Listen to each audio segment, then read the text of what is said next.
continued my journey to the White Horse past Teslin Lake and Marsh Lake. This trip was very pleasant because very few vehicles passed due to the small number of residents in the territory's Yukon. The scenery in the subarctic is very beautiful with quiet streets. If you stay overnight, you can stay a few days at Yukon Park at a cost of $12 for one day stay. This is my adventurous trip to Tuktoyaktuk in the Arctic Ocean. The community of Teslin includes the village of Teslin in Yukon, Canada. Teslin is situated at historical mile 804 on the Alaska Highway along Teslin Lake. The Hudson's Bay Company established a small trading post at Teslin in 1903, that is Teslin Post. In the 2011 census, the population of the village was 122, a decrease of 13.5% from the 2006 census, and that of the reserve was 138, a decrease of 11.5% from 2006. Teslin is home to the Teslin land Tlingit First Nations.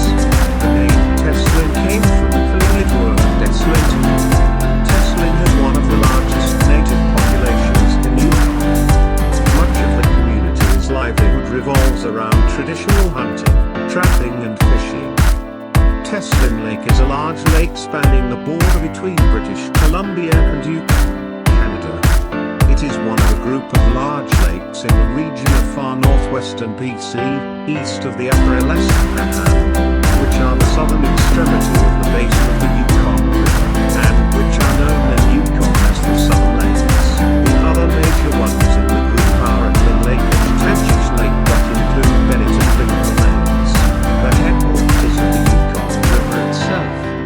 The lake is fed and drained primarily by the Teslin River, south and north, but is also fed from the east by the Jennings River and the Swift River, and from the west by the Hayes River. According to the Yukon Geographical Names Project, Teslin means long water, but in the Tlingit language the local Quenya tribe of Tlingit is called Teslin Post, meaning big sinew tribe. There are 3 Yukon River Tlingit First Nation communities around the south end of the lake in British Columbia: Jennings River Indian Reserve No. 8, Teslin Lake Indian Reserve No. 7, and Teslin Lake Indian Reserve No. 9. In the same area there once was a Hudson's Bay Company trading post. On the Yukon portion of the lake there are 3 First Nation communities: Atlin Indian Reserve No. 14, Atlin Bay Indian Reserve No. 15, and the Teslin Tlingit Council. The latter is centered in the village of Teslin, which is located where the Alaska Highway meets the lake, following its northern-eastern shore from there towards White Horse. The Atlin Plateau limbs the eastern side of the lake north of the mouth of the Teslin River and extends into Yukon. Teslin is a small village located in the Yukon Territory at mile 804 km, 1,244, on the Alaska Highway. It is bordered by the waters of Atlin Bay and Teslin Lake.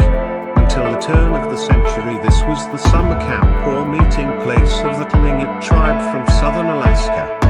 During the gold rush of 1898 the Teslin campsite boomed briefly as a stopover on the Canadian route to the Klondike. For the first time Teslin had permanent residents. The Hudson Bay Company established a trading post for the villagers and those traveling the Klondike Trail. By 1903 the Hudson Bay Company post closed and the Atlin trading post was opened by Tom Smith and George Guinness. Teslin continued to grow with the arrival of the Northwest Mounted Police. In 1906 the Anglican Church opened a mission to serve the community. That early log building is still in use as a parish hall. In 1938 the Roman Catholic mission was opened with a resident priest. Today, in 2015 Teslin is home to approximately 450 people, which includes Teslin Tlingit people who have shared ancestry with the coastal Tlingit people of southeast Alaska and the inland Tlingit people of Yukon River First Nation and Tagish First Nation. These inhabitants enjoy a prosperous community with such facilities as an airport, museums, RCM police detachment, school, community center, health unit, post office, motels, restaurants, and a general store. Teslin Lake is 78 miles, 125 km, long, 2 miles, 3+ km, wide and reaches a maximum depth of 700 feet, 213 meters. It is home to 2 species of fish, with lake trout being the favorite catch of the sports fishermen. In the late summer, chinook and chum salmon travel up the Yukon and then the Teslin rivers to spawn.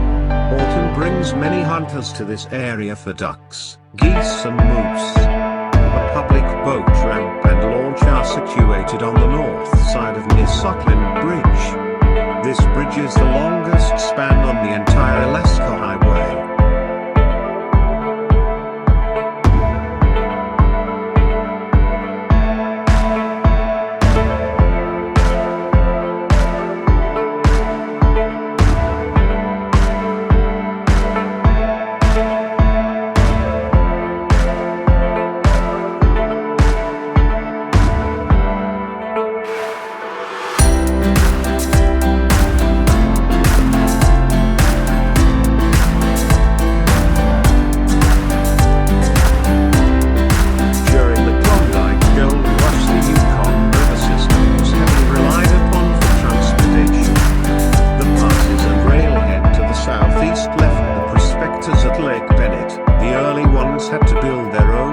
And float down the windy and dangerous Lake Bennett, Tagish Lake and Mud Lake before beginning on the Yukon River.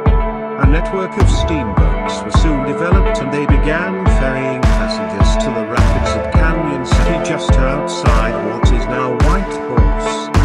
These steamboats needed firewood, and one site was located on the southeast end of Marsh Lake. The Crystal Palace allowed passengers some time off the boat and the crew time to replenish their fuel with supplies. The name was changed from Mud Lake to Marsh Lake by Frederick Schwartger, after the Yale University professor Neil Charles Marsh, who contributed financially to Schwartger's mapping and exploration of Yukon. Marsh Lake, Mud Lake, is a widening of the Yukon River southeast of White Horse, Yukon, Canada. The lake forms part of a chain of finger lakes, sometimes referred to as the Southern Lakes. They form the headwaters of the Yukon River. During World War II, the Alaska Highway project was routed along Marsh Lake. The military engineers were headquartered in White Horse. During a nice summer day, the daughters of one of the officers decided to explore the swampy area off the northwest end of Marsh Lake. During their hike, they discovered a large, shallow, sandy and warm bay, with a huge crescent of clean sand beach. It became cottage lots first for the military, then some local residents, and is still called Army Beach, Yukon. Judas Creek was unsuccessfully prospected during the gold rush. Pyrite was discovered and a lot of work was conducted to discover the source of this sparkly mineral. When the eager and inexperienced miner located the source of the fool's gold, his disappointment was biblical and he named the creek Judas Creek. During the late 1900s, more people sought recreational land outside of White Horse. The government developed several subdivisions along Marsh Lake, the cabin lots. As utilities were introduced, the area became more of a bedroom community for White Horse. While homes, cottages and guest lodges line a few different areas on Marsh Lake's shore, what entices many locals and visitors is Army Beach. Despite its hardcore name, there's no required boot camp. Instead, you'll find an inviting spot to relax how you choose. Sink your feet into the sand or wade into the water for a refreshing swim. There's a camp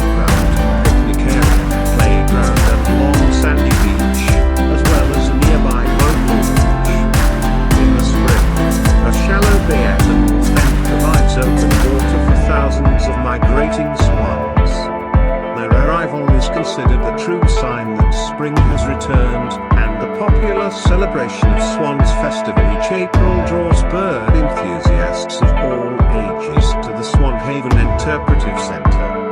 While there's lots to love about Marsh Lake, part of its appeal is how easy it is to reach. Pull in as you travel along the Alaska Highway, or take the leisurely 45-minute drive from Whitehorse to spend a day. For those tempted to stay longer, we don't blame you. Options include camping, lodges, B&Bs, rental cottages and cabins. Elders say that the First Nations people have always been here.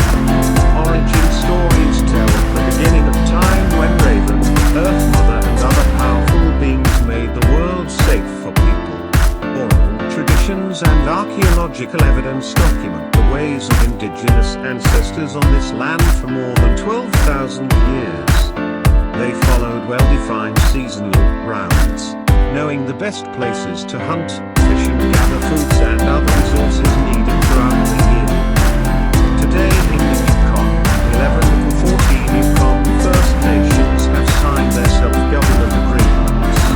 They are responsible for their own resource management, economic and social programs, combining traditional activities on the land with entrepreneurial and administrative skills in businesses, government and tourism. Visitors are extended a warm welcome to the local First Nations cultural centers and festivals across the Yukon.